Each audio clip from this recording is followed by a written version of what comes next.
জন্য আমি প্রস্তুত ছিলাম না।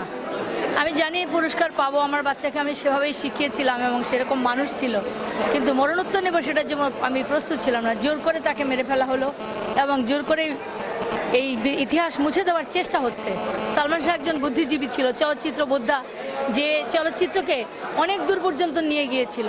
বাংলার বুক থেকে বুদ্ধিজীবীদের মেরে যেভাবে বাংলার ইতিহাসকে বিলুপ্ত করার চেষ্টা করা হচ্ছে, এই সালমান শাহকে মেরে আমার সেভাবেই বাংলার চলচ্চিত্র ইতিহাসকে বিলুপ্ত করার একটা অপপ্রয়াস চলছে। আমার বাবা মোহাম্মদ কামরুজ্জামান মুখোমুখোশ ছবির একজন সবাক ছবির একজন অভিনেতা এবং প্রডিউসার, ডিরেক্টর সব কিছু ছিলেন এবং ওনাকে দিয়ে বাংলা ছবি শুরু হয়েছিল, সালমান শাহকে দিয়ে শেষ হয়ে গেছে। কারণ এই বুদ্ধিজীবীর বিচার যদি না হয়, সালমান শাহ হত্যার বিচার যদি না হয়, তাহলে বাংলাদেশ একটা অসম্মানিত জায়গায় থেকে যাবে। আজকে বিশ্বের ইতিহাসে শেখ হাসিনার এক বিরাট দুর্লভ একটা নাম হয়ে গেছে, যিনি এত সুন্দর এত সাহসের কাজ করেছেন।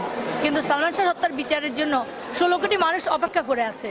আমি চাই সেটার বিচার এবং বারবার এই যে পিপি আবদুল্লাহ, উনি আমার বিপক্ষ থেকে, আমার খুনিদের কাছ থেকে অনেক টাকা খেয়েছেন সম্ভবত, না হলে উনি এইভাবে সরকারের বিরুদ্ধে, রাষ্ট্রপক্ষ সরকারের বিরুদ্ধে দাঁড়াতে পারে না।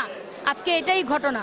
উনি কেন, কোন সাহস এবং কি প্রয়োজনে এটা করলেন, এটা জানার দরকার সরকারের। এবং আমি আমার মামলার তদন্তটা আবার উন্মুক্ত করতে চাই, সালমান শাহ হত্যার বিচার চাই। আপনাদের কাছে, দেশবাসীর কাছে আপনারা যেভাবে আমাকে সহযোগিতা করছেন, আমি ধন্যবাদ জানাচ্ছি এই টিভির মাধ্যমে।